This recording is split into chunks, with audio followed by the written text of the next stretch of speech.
PR Sivasankar, Shri PR Sivasankar, ഈ കൂരിയാട് ഭാഗത്തുള്ള ഈ മണ്ണിടിച്ചിലുമായി ബന്ധപ്പെട്ട കാര്യങ്ങളിലെ പരിശോധനകൾ, അപ്പോൾ അതിന് വിദഗ്ധ സംഘം എത്തിയ പരിശോധനകളൊക്കെ നടത്തിയിട്ടുണ്ട്.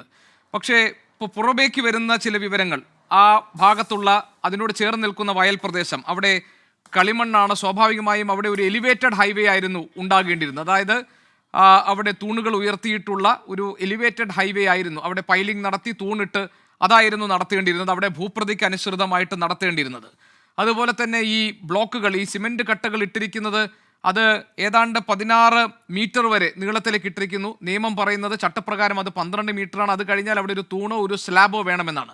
അപ്പോൾ അത് നിർമ്മാണത്തിലെ ചട്ട ലംഘനമാണ്. അപ്പോൾ അശാസ്ത്രീയമായ നിർമ്മാണം, അതിലെ കള്ളത്തരം പുറത്തു വന്നിരിക്കുകയാണ്. അതുകൊണ്ടാണ് ഇത് പിടിഞ്ഞു വീണതും വിള്ളലുണ്ടായതുമൊക്കെ. ദേശീയപാത അതോറിറ്റിയുടെ സൂപ്പർവിഷനിലായിരുന്നു ഇത് നടക്കേണ്ടിയിരുന്നത്. അങ്ങനെയാണെങ്കിൽ ഈ പിഴവുകളുടെ ഉത്തരവാദിത്വം അവർക്കാണ് എന്നാണ് ഇപ്പോൾ VPP മുസ്തഫ പറഞ്ഞത്. അങ്ങനെയാണെങ്കിൽ ആ പിഴവിന്റെ ഉത്തരവാദിത്വം ഏറ്റെടുക്കാൻ തയ്യാറാകുമോ?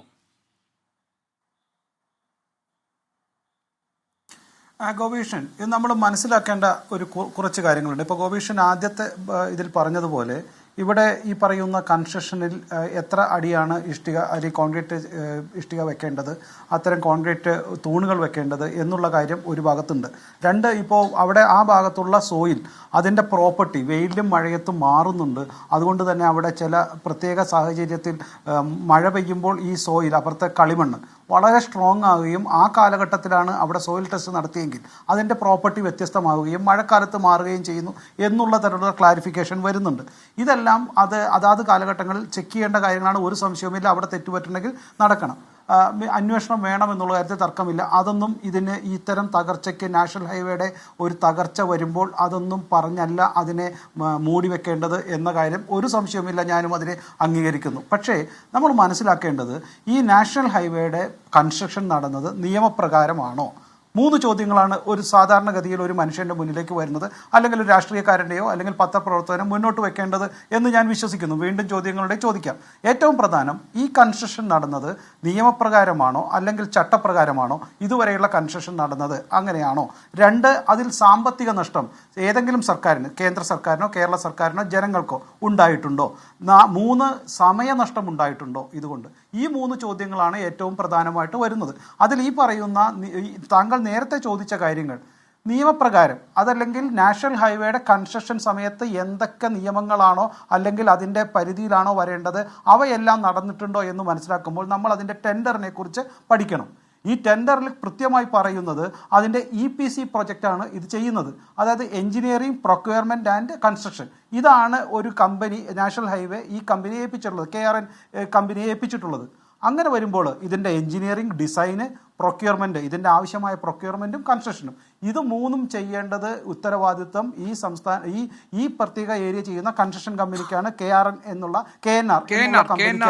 ഈ KNR കമ്പനി തെറ്റായി ചെയ്തിട്ടുണ്ടോ എന്നുള്ള കാര്യം, KNRCL ഹൈദരാബാദ് ബേസ്ഡ് കമ്പനിയാണ്, ഒരു IAS കാരനാണ്. അതിൻ്റെ ബാക്കിയുള്ള കാര്യങ്ങൾ അവിടെ നിൽക്കട്ടെ. പക്ഷേ ആ കമ്പനിയെ സംബന്ധിച്ചിടത്തോളം അനാവശ്യമായി അതിനെക്കുറിച്ച് വേണമെങ്കിൽ കുറ്റം പറയാം. പക്ഷേ അത് എക്കണോമിക് ടൈംസ് പോലും നമുക്കറിയാം ഫോർച്യൂൺ 500 കമ്പനിയിൽപ്പെടുത്തിയ ഒരു ഭേദപ്പെട്ട കമ്പനിയാണ്. അത് കേരളത്തിൽ തന്നെ Walayar Vadakkanchery 53 kilometre stretch തീർത്തിട്ടുണ്ട്. കഴക്കൂട്ട മുക്കൂല junction ഒരു 23 കിലോമീറ്റർ സ്ട്രെച്ച് തീർത്തിട്ടുണ്ട്. അവിടെയൊന്നും വലിയ കംപ്ലയിൻറ്റ് ഇല്ല എന്നാണ് ഞാൻ അന്വേഷിച്ചപ്പോൾ മനസ്സിലാക്കിയത്. അപ്പോൾ ഒരു വളരെ നെഗറ്റീവായിട്ടുള്ള, അല്ലെങ്കിൽ നേരത്തെ RDSനെ പോലെ സംസ്ഥാന സർക്കാർ ബ്ലാക്ക് ലിസ്റ്റ് ചെയ്ത RDSനെ പോലെയുള്ള ഒരു ബ്ലാക്ക് ലിസ്റ്റഡ് കമ്പനിയാണെന്ന് ഞാൻ വിശ്വസിക്കുന്നില്ല. അത്രയും കുറച്ച് എക്സ്പീരിയൻസ് ഉള്ള കഴിഞ്ഞ വർക്കുകൾ, അതായത് ഇപ്പോൾ വാളയാർ വടക്കാഞ്ചേരി ഷെഡ്യൂൾഡിന് മുൻപ് തീർത്ത കമ്പനിയും കൂടിയാണ് എന്ന് ഞാൻ മനസ്സിലാക്കുന്നു. അപ്പോൾ ഈ കമ്പനി എന്തുകൊണ്ട് ഈ കമ്പനി ഇവിടെ തെറ്റ് ചെയ്തില്ല എന്നല്ലാട്ടോ ഞാൻ പറയണേ. ഈ കമ്പനി തെറ്റ് ചെയ്തിട്ടുണ്ടെങ്കിൽ നടക്കണം. 2, നമ്മൾ മനസ്സിലാക്കേണ്ട പ്രധാനപ്പെട്ട കാര്യം, ഇതുകൊണ്ട് സാമ്പത്തിക നഷ്ടം വരുന്നുണ്ടോ? ഇതാണല്ലോ പ്രധാനപ്പെട്ട ഒരു ചോദ്യം വരുന്നത്. ഈ EPC പ്രൊജക്റ്റിൻ്റെ അതിൻ്റെ ഒരു പ്രധാനപ്പെട്ട കാര്യം, ഇതിൻ്റെ മുഴുവൻ ഡിസൈനിങ്ങും, ഇതിൻ്റെ ബേസിക് ഡിസൈനിങ് കഴിഞ്ഞ് കഴിഞ്ഞാൽ ഇതിൻ്റെ ഡിസൈനിങ്, പ്രൊക്യൂർമെൻ്റ് എല്ലാം ഈ കമ്പനിയുടെ ഡിസൈൻമെൻറ്റ് പ്രകാരമാണെങ്കിൽ ഇത് ഹാൻഡ് ഓവർ ചെയ്യുമ്പോൾ മാത്രമാണ് ഇതിൻ്റെ ബാക്കിയുള്ള തുക കൊടുക്കുന്നത്. അത് തന്നെ ഹാൻഡ് ഓവർ ചെയ്യുമ്പോൾ നമ്മൾ ഗ്യാരണ്ടി മേടിച്ചിട്ടുണ്ട്. ഏറ്റവും പ്രധാനം, അത്തരം ഗ്യാരണ്ടി മേടിച്ചാൽ പോലും അടുത്ത 5 വർഷത്തേക്ക് ഇതിൻ്റെ മെയിൻ്റെനൻസ് അടക്കം ഇവരുടെ ഉത്തരവാദിത്തമാണെന്നും അപ്പോഴാണ് മുഴുവൻ പണി തീർക്കുന്നത്. അതായത് ഈ പണി കൺസ്ട്രക്ട് ചെയ്ത് നാഷണൽ ഹൈവേ ഏറ്റെടുത്താൽ പോലും അതിൻ്റെ 5 വർഷത്തെ മുഴുവൻ കോൺട്രാക്റ്റുകളും മെയിൻ്റെനൻസും ഈ കമ്പനി തന്നെ നടത്തണമെന്നാണ് ഈ എഗ്രിമെൻറ്റിൽ ടെൻഡറിലുള്ളത്. അപ്പോൾ അങ്ങനെ വരുമ്പോൾ ഇതിൻ്റെ 5 വർഷത്തേക്ക് ഇതിൻ്റെ ഒരു ഇഷ്ടിക വീണു പോയാൽ, അല്ലെങ്കിൽ ഇവിടെ പൊട്ടു വീണാൽ ഈ കമ്പനിയാണ് അതിന്റെ മുഴുവൻ ഉത്തരവാദിത്വവും അല്ലെങ്കിൽ അത് മെയിൻറ്റെയിൻ ചെയ്യേണ്ടത്. അതായത് ഈ കമ്പനിയുമായിട്ടുള്ള കരാർ സംബന്ധിച്ച കാര്യങ്ങളാണല്ലോ താങ്കൾ പറയുന്നത്. അതിലെ ഈ നിർമ്മാണ ചെലവിന്റെ 40% പാത പൂർത്തിയാക്കാൻ വേണ്ടി ആദ്യമേ നൽകും. അതിനുശേഷമുള്ള ബാക്കി വരുന്ന 60% അടുത്ത 15 വർഷം കൊണ്ട് നൽകും. ഇതാണ് ആ കമ്പനിയുമായിട്ടുള്ള കരാറിലെ വ്യവസ്ഥകൾ. പിന്നെ താങ്കൾ പറഞ്ഞതുപോലെ ഈ പാതയിൽ എന്തെങ്കിലും ഒരു പോരായ്മകളോ പ്രശ്നങ്ങളോ ഉണ്ടെങ്കിൽ അത് തീർപ്പാക്കേണ്ട ഉത്തരവാദിത്വം കമ്പനിക്കാണ്, അതായത് നിർമ്മാണ കമ്പനിക്കാണ്. ഇത്രയും ഭാഗത്ത് ഞാനും താങ്കളോട് യോജിക്കുന്നു ശ്രീ PR ശിവശങ്കർ, ഞാൻ മനസ്സിലാക്കിയത് വെച്ച്. പക്ഷേ ഇപ്പോൾ ഈ മണ്ണിടിച്ചിലുണ്ടായപ്പോൾ ജില്ലാ കളക്ടർ പറഞ്ഞ ഒരു വിവരണം താങ്കൾ കണ്ടല്ലോ. വയൽ നികത്താൻ വേണ്ടി അമിതമായി മണ്ണിട്ടത് മൂലമുള്ള സമ്മർദ്ദം കാരണം അടിത്തട്ടിലെ മണ്ണ് ഇളകി വയൽ മണ്ണ് തെന്നി വീണതാണ് ഈ അപകടത്തിന് കാരണമായതെന്നാണ്. താങ്കൾ ഈ കമ്പനിയുടെ അതൊരു ബോണഫൈഡ് കമ്പനിയാണെന്നും അവർക്ക് നല്ല പ്രവർത്തന പരിചയ പാരമ്പര്യമുണ്ടെന്നും താങ്കൾ പറഞ്ഞു.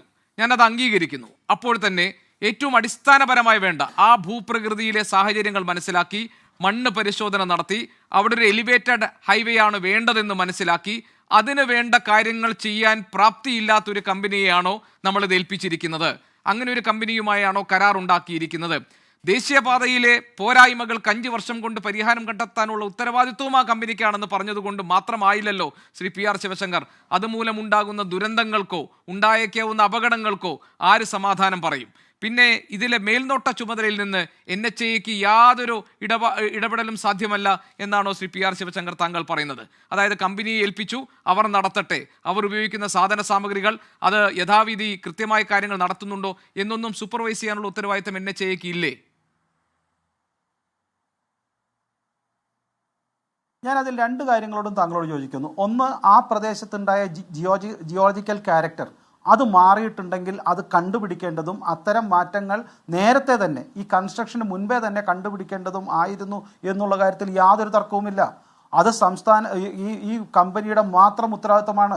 ഞാൻ നേരത്തെ സൂചിപ്പിച്ചതുപോലെ ഞാൻ കമ്പനിക്ക് ഒരു ബ്ലാങ്കറ്റ് ചെക്ക് നൽകുകയല്ല. അവർ പണ്ട് ചെയ്തിട്ടുണ്ട് എന്നുള്ളത് കൊണ്ട് ഇന്നൊരു തെറ്റ് ചെയ്താൽ ആ കമ്പനിയെ തെറ്റിന് ഉത്തരവാദി തന്നെയാണ്, ഒരു സംശയവുമില്ല. പക്ഷേ അത് അന്വേഷിക്കേണ്ടത് ഒരു ടെക്നിക്കൽ ടീമാണ്.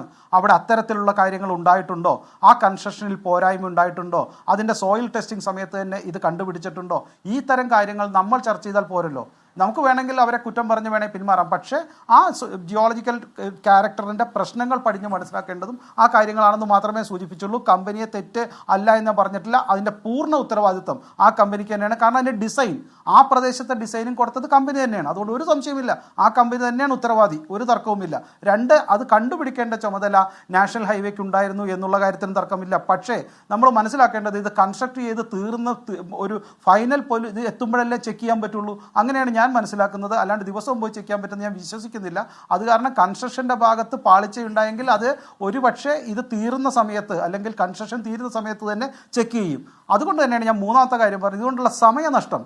ഇതുകൊണ്ട് സമയനഷ്ടം ഉണ്ടായാൽ തീർച്ചയായിട്ടും അതിനും കമ്പനി, താങ്കളിപ്പോൾ വായിച്ചതുപോലെ ഇതിൻ്റെ അവസാന ഭാഗത്ത് ഇത് എന്ന് കൺസ്ട്രക്ട് ചെയ്ത് തീരണം എന്ന് വ്യക്തമായി ടെൻഡറിൽ പറഞ്ഞിട്ടുണ്ട്.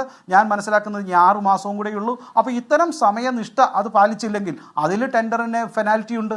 നമുക്കറിയാം, ഓരോ ദിവസത്തേക്കും ഇത്ര രൂപ പെനാൽറ്റി ഉണ്ട്. ഇത് റോഡ് കൺസ്ട്രക്ട് ചെയ്ത് ഇതിൻ്റെ ഫൈനൽ ഹാൻഡ് ഓവർ ചെയ്യുന്നത് വരെ കൊടുക്കുന്ന ഡേറ്റ്സ് കൃത്യമായി അതിനകത്ത് മാർക്ക് ചെയ്തിട്ടുണ്ട്. അതിൽ മറ്റു തരത്തിലുള്ള വലിയ കലാമിറ്റിയോ നാച്ചുറൽ കലാമിറ്റി വന്നാൽ മാത്രമാണ് അതിൽ ടെൻഡറിൽ വേരിയേഷൻ വരുന്നത് എന്നും പറഞ്ഞിട്ടുണ്ട്. ഒറ്റ കാര്യം സൂചിപ്പിച്ചിട്ട് ഞാൻ ശ്രീ ജ്യോതികുമാർ ചാമക്കാലിലേക്ക് പോകും. അദ്ദേഹത്തിലേക്ക് എനിക്ക് ഇതുവരെ പോകാൻ കഴിഞ്ഞിട്ടില്ല. ഒറ്റ കാര്യമുള്ളൂ, അതായത് ഈ കൂരിയാട് വയലിൽ കളിമണ്ണ് ആയതുകൊണ്ട് തന്നെ അവിടെ പൈലിംഗ് നടത്തി അവിടെ തൂണുകൾ ഇട്ട് അവിടെ ഒരു എലിവേറ്റഡ് ഹൈവേ വേണം എന്ന ആവശ്യം കമ്പനിയുടെ മുന്നിൽ അറിയിച്ചതാണെന്നും കമ്പനിയുടെ മേൽ സമ്മർദ്ദമുണ്ടായിരുന്നതാണെന്നും എന്നാൽ കമ്പനി ഈ ആവശ്യങ്ങളെയോ ഈ നിർദ്ദേശങ്ങളെയോ മുഖവിലക്കെടുക്കാൻ തയ്യാറായില്ല എന്നും കമ്പനിക്ക് മേൽ ഏതെങ്കിലും തരത്തിൽ ഈ ആവശ്യങ്ങൾ പരിഗണിക്കേണ്ടതാണെന്ന സമ്മർദ്ദം ചെലുത്താൻ നാഷണൽ ഹൈവേ അതോറിറ്റിക്ക് കഴിഞ്ഞില്ല എന്നുമുള്ള ഒരു കാര്യം കൂടി ഇതിൻ്റെ പിന്നാമ്പുറത്തുണ്ട്.